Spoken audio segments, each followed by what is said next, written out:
Oh, the host muted everyone. We should be able to hear her, though. All right, welcome everybody. I am Jane Hoagland, the active older adult at the Harris YMCA. Glad to have everybody back for our wide virtual Connect session here. I am super excited today for our host, Carol Green from A Taste of Healing. Carol is an amazing chef with a ton of experience, and she also cooks delicious food. I've seen some of her cooking programs that she does on social media, and she's delightful. So I'm not going to talk anymore. I'm going to turn everything over to Carol. Carol, hi, welcome. So glad you joined. Hi, Jane. Hi, everybody. Good afternoon. And thank you so much for inviting me.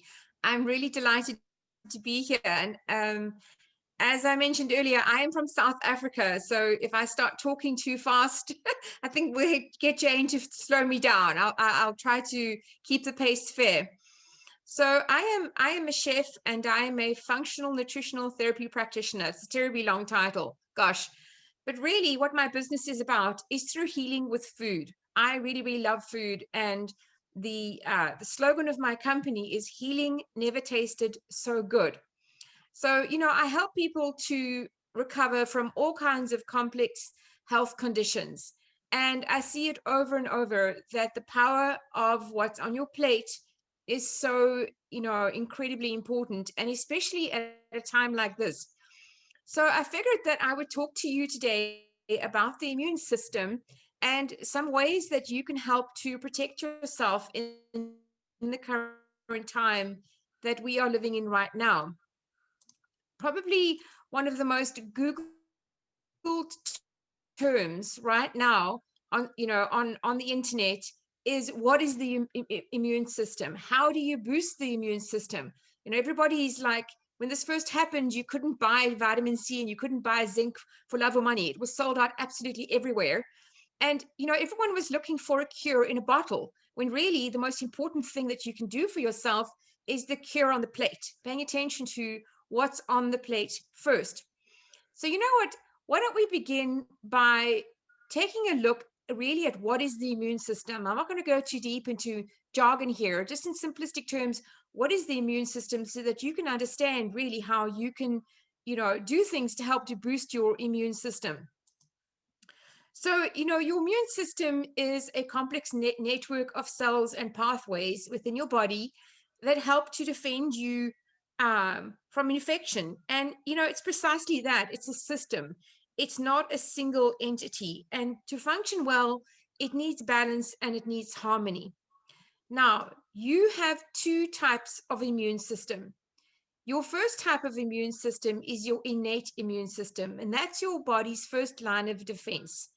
And the first one is your skin. I mean, your skin is keeping out a vast amount of your pathogens simply by the skin. And the second one is your mucus, like in your saliva and your mucus from your nasal passages. Those are doing a huge part to actually trap pathogens and help to destroy pathogens before they can harm you.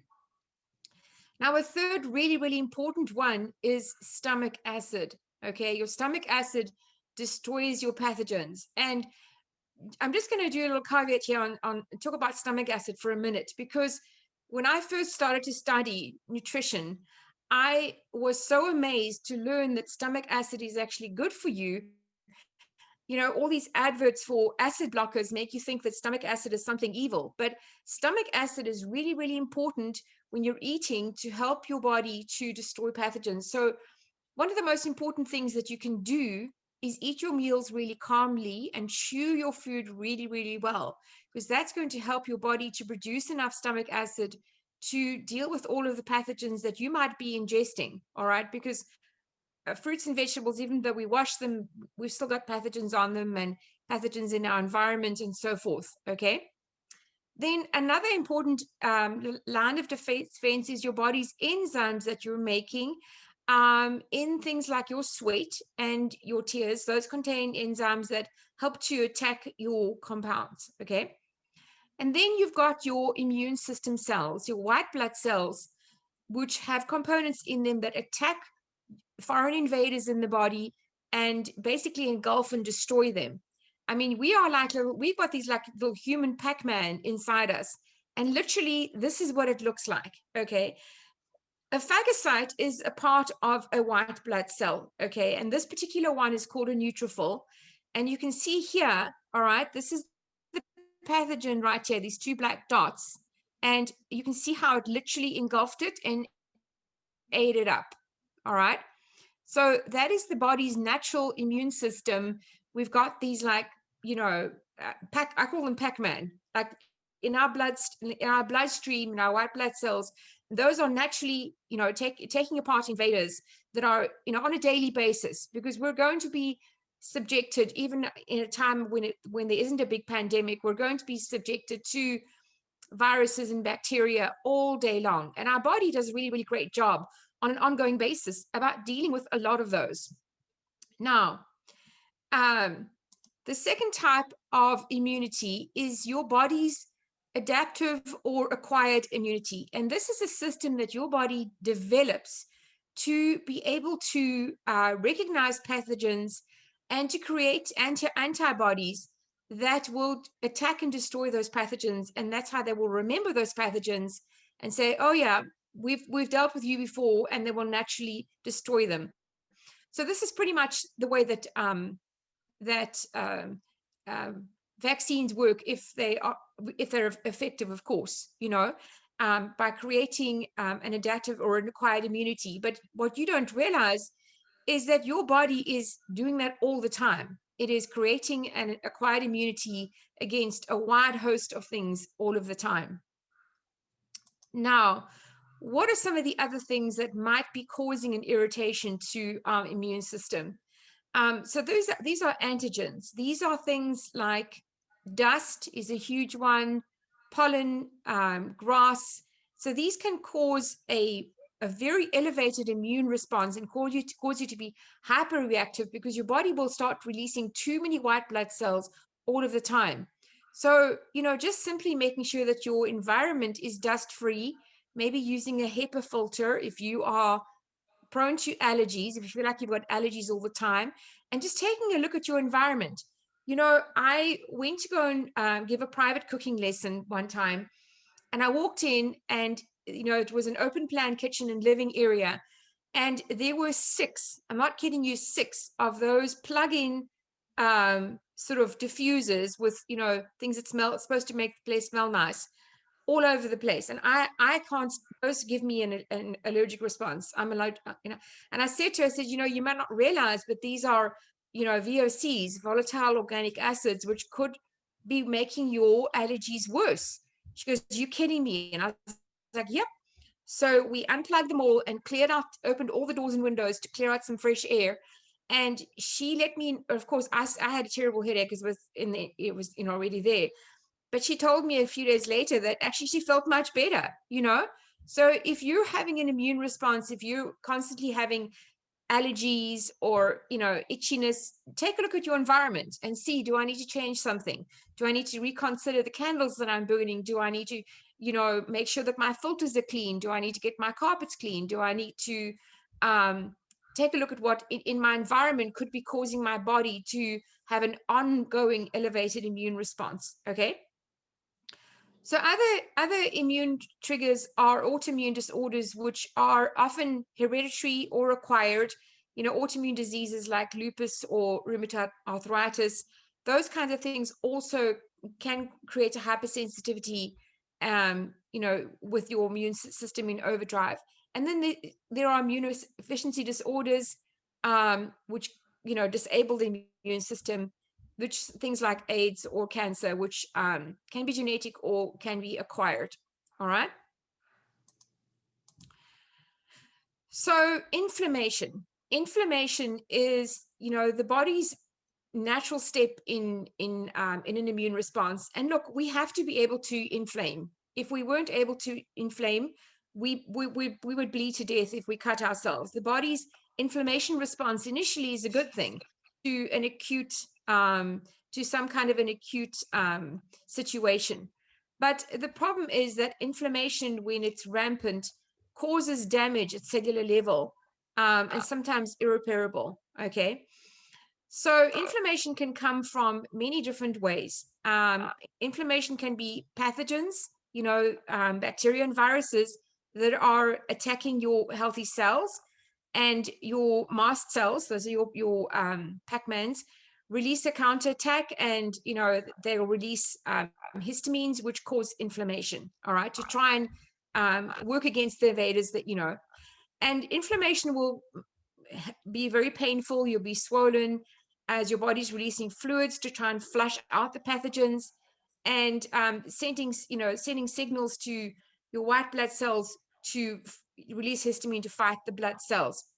So the thing is that the prolonged inflammation is what can lead to tissue damage and overwhelm the immune system. So the source of inflammation always needs to be tracked down and brought under control.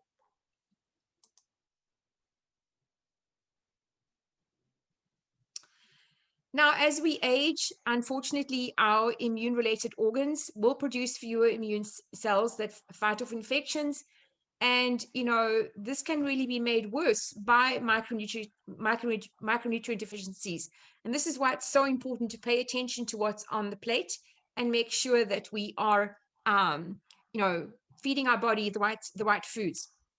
Other factors is environmental toxins, smoke or particles in the air, like pollution, things like excessive alcohol. And another factor that depresses the immune system is being obese. And, obesity is associated with low-grade ongoing chronic inflammation. And actually your fat tissues produce adipocytokines, and these can promote your inflammatory process. And, unfortunately now in COVID-19, we've seen a lot of people that are those that are more prone to the virus, or those that are obese, that don't have a healthy body weight. So this is why it's so important to be mindful of what we're eating, and make sure we try to keep the weight under control. Okay. So poor diet is a huge factor in depressing the immune system. If the body doesn't have the right nutrients, it can really impair the production and the activity of the antibodies. All right. So really on what's on the plate, food can increase inflammation or reduce it. Foods can harm, foods can heal. And the biggest issue with inflammation is sugar. All right, I'm going to talk about the top 3 today, but diets that are high in sugar, people have way more inflammatory markers in their body, including a marker that, is looked for in a blood test called C-reactive protein. Typically when we see C-reactive protein, very often it's a marker that shows a high sugar diet. And of course that's, people that are predisposed to blood sugar disorders, type diabetes and so forth. So what are we going to do to help the body to fight back? Okay, the immune boosting diet. So we're going to do things that help the body to prepare for the invaders and, and reduce the excess inflammation. Think about it as a fire extinguisher on a plate, really, like a shield and a fire extinguisher on the plate. Every time you're putting it together, a plate of food, think about it. Is this going to help my body fight inflammation, or is this going to help my body to speed up inflammation? So your immune response relies on the presence of many micronutrients. And this is why it's really important for you to eat foods that are very, very nutrient dense. Okay. So, these are things that are critical for the growth and the function of the immune system. And of course, you're hearing about it all the time: vitamin C, vitamin D, zinc, selenium, iron, and of course, your proteins. So, I can talk about all the different types of leafy vegetables and antioxidant foods all day long. I'm sure you're hearing this a lot, but I really want to talk to you about 3 simple things that maybe you've heard this before, maybe you haven't, but where do you start? Start with the most important thing. And the number 1 thing is sugar. Okay. Reevaluate your sugar intake and say, what can I do to change the sugar that I'm bringing in? Because as I said to you, this is the number 1 immune depressor as far as diet goes, is sugars. So you want to be careful of your refined sugars. You want to be careful. When I say by refined sugars, I mean, simple white sugar, which is added to sugary drinks. Learn to read labels, look at the sugar content that's in the foods that you're buying. And the second one is high fructose corn syrup. I'm really not a fan of high fructose corn syrup at all. For a while there was a campaign to try to convince everyone that high fructose corn syrup was the same as sugar, and it really is not. Molecularly, it does, it goes to the liver and causes lipogenesis. It turns on fatty liver. And then the third one might surprise you. Okay, have you heard of agave? You go to Whole Foods or to Sprouts Market or even Harris Teeter, and you'll see agave syrup, and it looks so healthy. Well, it's not. It's an imposter, because agave is molecularly exactly the same as high fructose corn syrup. It's not going to give your body any difference. By the way, at the very end of this presentation, I'm going to give you some links to download a free guide that has a ton of information in it to help you, because I'm sure you're like trying to remember everything, that, it has it all nicely laid out for you. Okay, I'm going to give you a guide at the end of this. So in moderation, you want to looking at sugars like unrefined sugars. And by that, I mean, sugar that comes from sugar cane, which is in the form of maybe raw and unrefined sugar. Okay, it hasn't been bleached, which is a chemical process, really. Real honey. Now, why would I put the word real before honey? Well, unfortunately, honey is a market that is really fraught with imposters. You will find honey imported from places like China, where it's actually been cut with cheap corn syrup and flavored to taste like honey, but it's cheap corn syrup, and you would not know the difference. Okay, I use honey very, very sparingly in my kitchen, and what I do is I buy honey from a local beekeeper. We've got plenty of them here in the Carolinas, because honey from your local environment that hasn't been heated actually is really, really a health food. It's really full of wonderful pollens that can help the body with your immune response. Okay, so use honey sparingly, buy it from a local beekeeper. Yes, it's going to be 3 times the amount of the big box store, but it's the real deal, and it actually can be a healthful food. Maple syrup, I prefer the grade B maple syrup, which is not as refined as grade A maple syrup, but maple syrup is actually quite, contains B vitamins and minerals, and in small amounts that can be good. And malted grain syrups like from brown rice syrup, those are acceptable. And my favorite is coconut sugar. Coconut sugar you can find in most grocery stores. They definitely have it at places like Sprouts and Whole Foods. I love the taste of coconut sugar. You've got this wonderful caramel taste already. I use it in my baking, and it's really a treat. Okay, so again, I'm going to guide you to a download where you can have an article on all of these sugar substitutes and read why these are really poison. Okay, so if you're using the little yellow or the little pink packets, I'd like you please to read my article and reevaluate those. Okay, because sugar substitutes that are made from aspartame or saccharin, these things really are neurotoxins, and they will depress your immune system. Okay, sucralose, which is Splenda, is really like a category of its own, and it's no better than any of the others. So these are the ones really what I would recommend that you avoid. Okay, and you can enjoy in moderation. There's different categories: sugar alcohols, erythritol, sorbitol, maltitol. When it ends in ol, it's typically a sugar alcohol. There's no clinical evidence that these are bad for you in any way, but we do know that if you eat too many of them, that you'll be running for the bathroom. Years ago, I was a chef on a luxury yacht, and the boss's wife put out a candy bowl of gummy bears made with erythritol, which is a sugar alcohol, and nobody knew it. Well, we had to take them away because there were some very unwell people. So In moderation, natural sweeteners like stevia and my favorite monk fruit are fine. There are some others which are more exotic, but these are the easiest ones for you to find. And again, there's links in the guide I'm going to give you.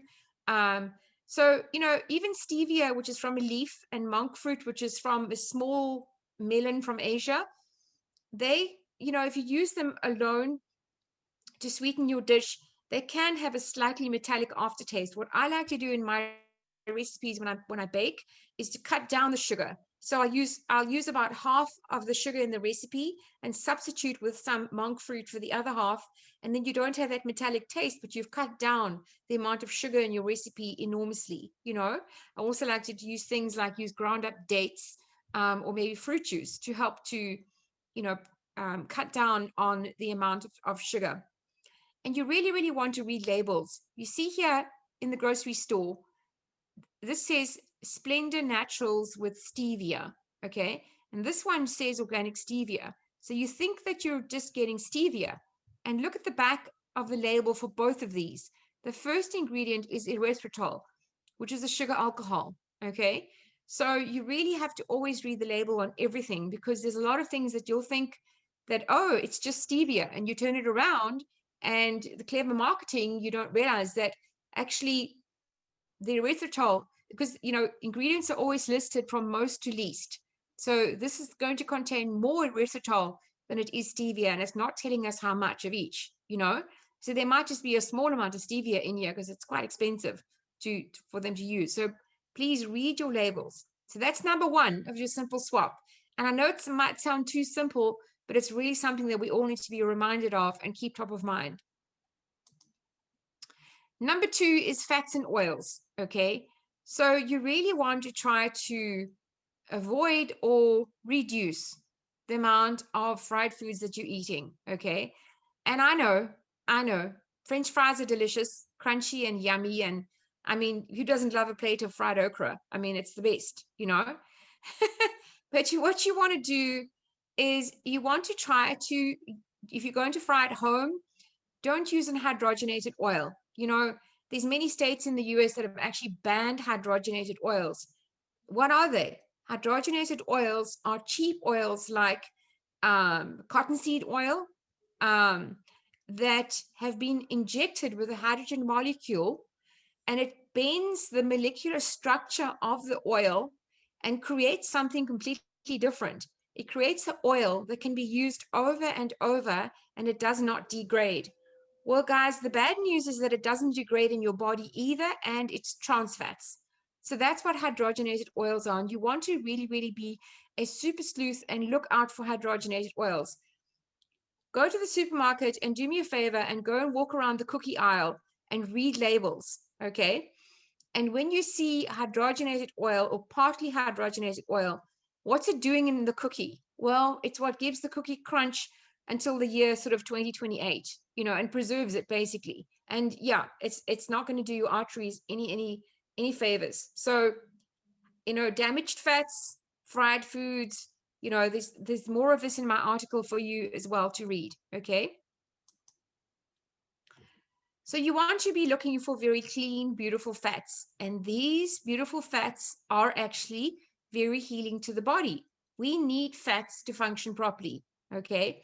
So you want to look for extra virgin olive oil, which is a wonderful source of your omega-369. Any oils that are cold pressed. So be careful here, cold pressed, not cold processed. Cold processed is just a term that's been used to trick you, In my kitchen, I cook with avocado oil, olive oil, and coconut oil, and I cook with ghee. Ghee is clarified butter. That's what I cook with in my kitchen. I use hemp oil on my salads, which is really a wonderful, wonderful source of your omegas as well,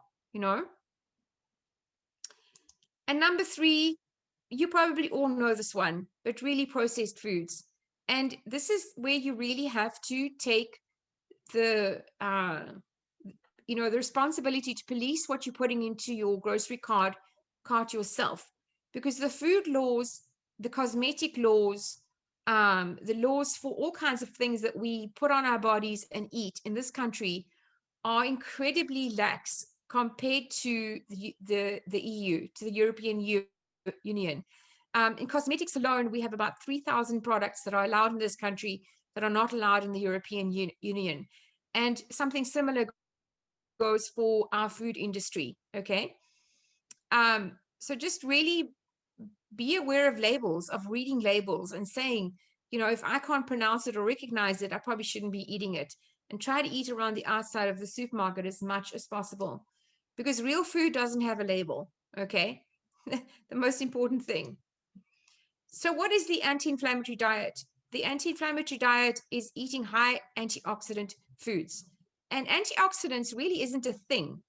Antioxidants is describing a wide range of substances and what those substances can do.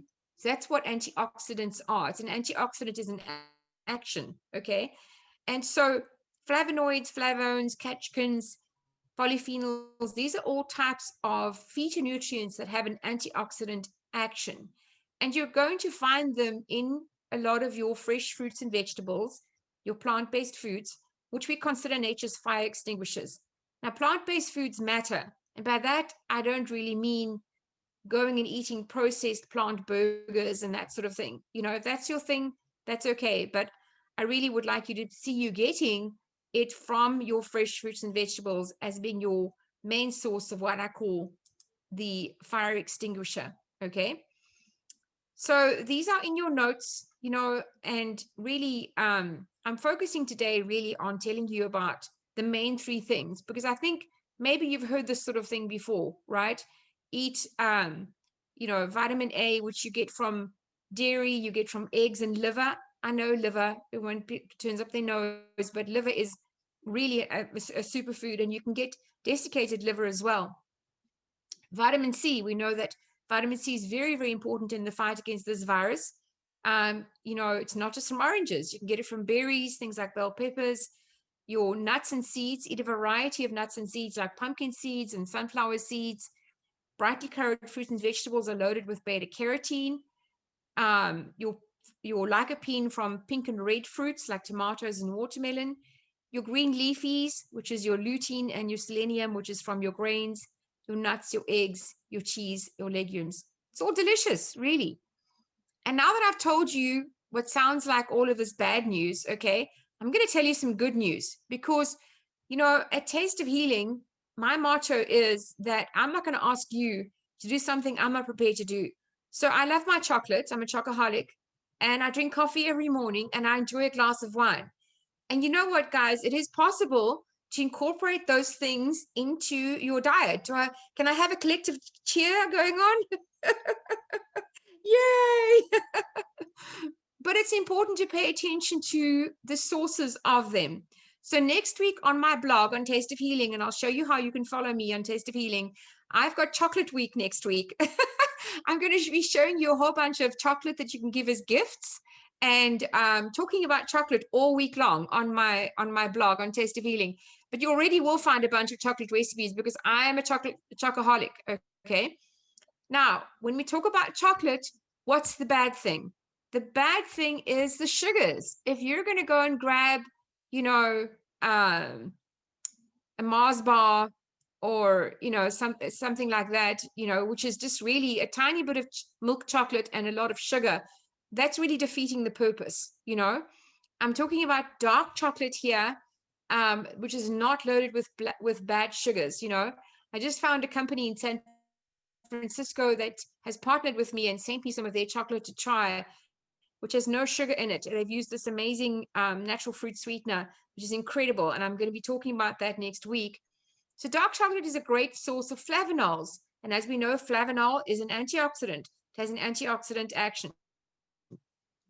So dark chocolate is going to have around 2 to 3 times more flavanol than milk chocolate. And flavanols actually support the production of nitric oxide. And nitric oxide is very important for keeping your blood vessels open. And so it's really good for the heart, you know. So, hey, chocolate is heart healthy. Who knew? So the second healthy, unhealthy food I'm going to talk to you about is coffee. Okay. Now, coffee in moderation can improve your energy level. It's great for the brain, can boost your metabolic rate and help you to burn fat. and it can help to balance your blood sugar, but moderation is key, and knowing your physiology and what your physician has prescribed for you. Okay. Now, coffee is one of the most sprayed crops on the planet because of where it's grown. Many times coffee is just sprayed with all kinds of pesticides, and that's when it becomes a problem. Okay. Because it can also be moldy. So as far as coffee goes, try to choose good, clean, organic coffee and have your coffee in moderation. Just enjoy that one cup of great coffee maybe in the morning and call it a day as far as your coffee goes. If you're going to be drinking coffee all day long, it's going to dehydrate you, and really it's going to really be doing a lot of work on your adrenal system. Your adrenal system is going to be, you're going to be wired, So again, coffee in moderation definitely can be a health food. And number 3 of the healthy, unhealthy foods is wine. Yay! Now, I really enjoy a glass of good red wine. And red wine has a powerful antioxidant called resveratrol in it. But I want to tell you something. I've put this poster here saying, you are eating clean, but are you drinking dirty? Because a couple of months ago, I came across this brand of wine, which the company does all this lab testing. Every batch of wine is tested twice for chemicals. Because what I didn't realize is that conventional wine is made factory style. The wine industry has around 67 additive ingredients that they can use to speed up the production of wine so that it goes from the vineyard to the supermarket shelf in the matter of weeks, which is completely unnatural. All right. So the grapes are sprayed heavily with Roundup, which is glyphosate, which is really bad for our nervous system. And then they use a bunch of yeast and sugar to get it started. And every stage of the process, they're using products to manipulate the wine, manipulate the pH of the wine. They use flavor packs to get it to taste the same all the time. So you're ending up with a bottle of wine with about 250 chemicals in that bottle of wine. Okay. And you're ending up with a bottle of red wine with as much sugar as Twinkies and not a very high alcohol content because they speed fermented it. So this wine, I tried this wine and I have,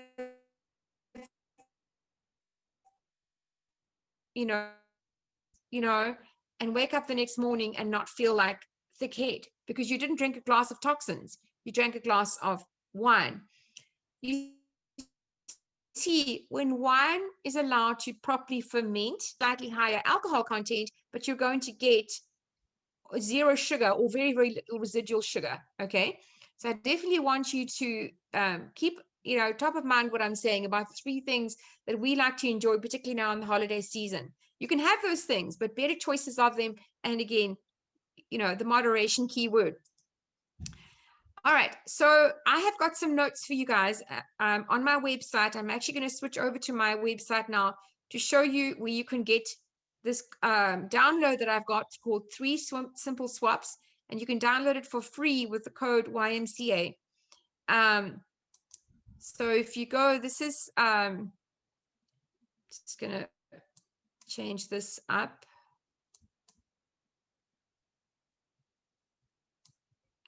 Okay, so this is my website, Taste of Healing. And if you go here to my website and you click here on shop,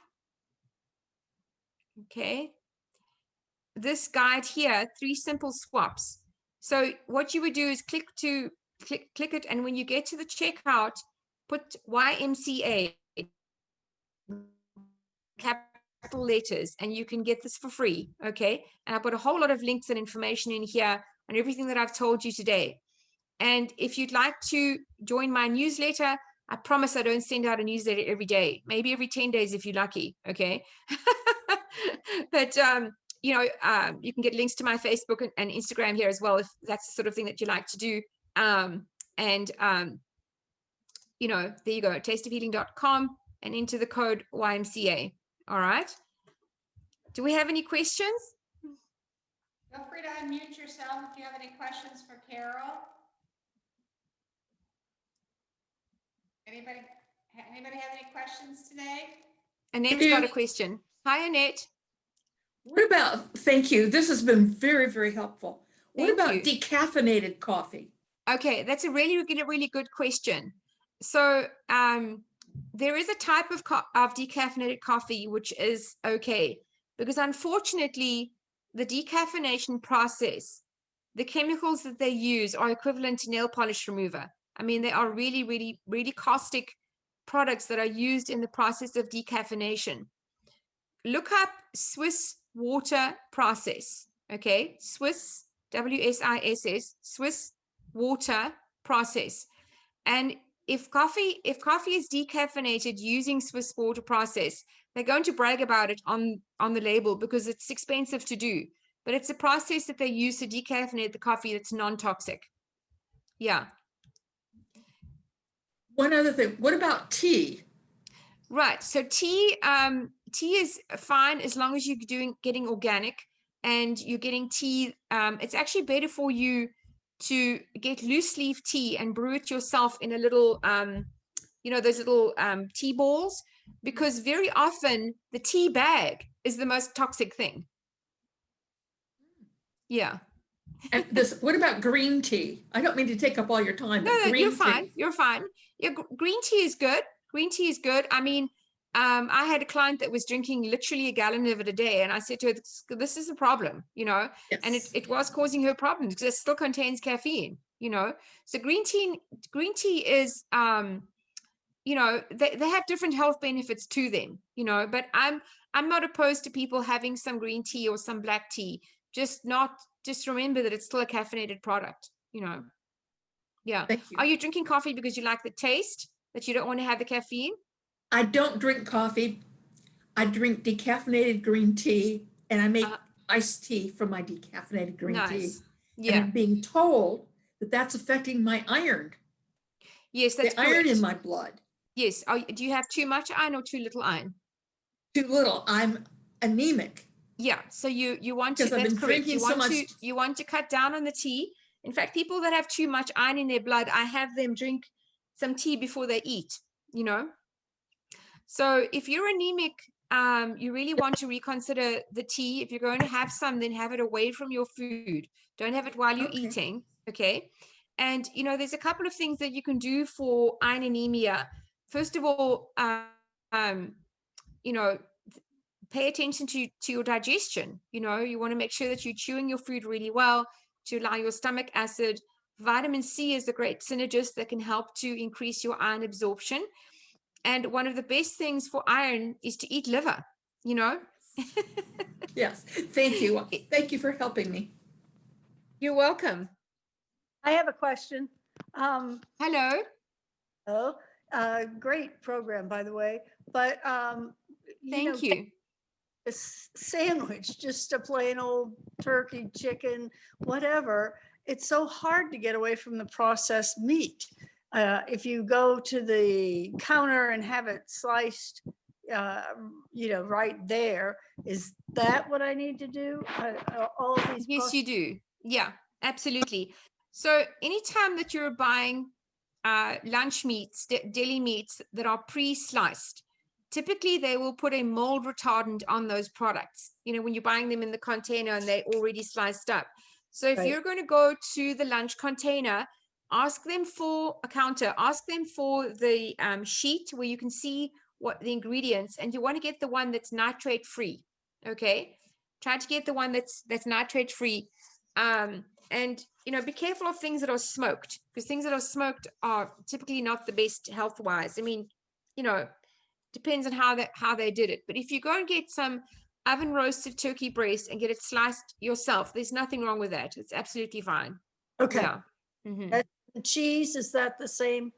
We love cheese. Yeah. If you can just get a block of cheese and slice it yourself, or get them to slice it for you at the lunch counter, you're going to get a much better result.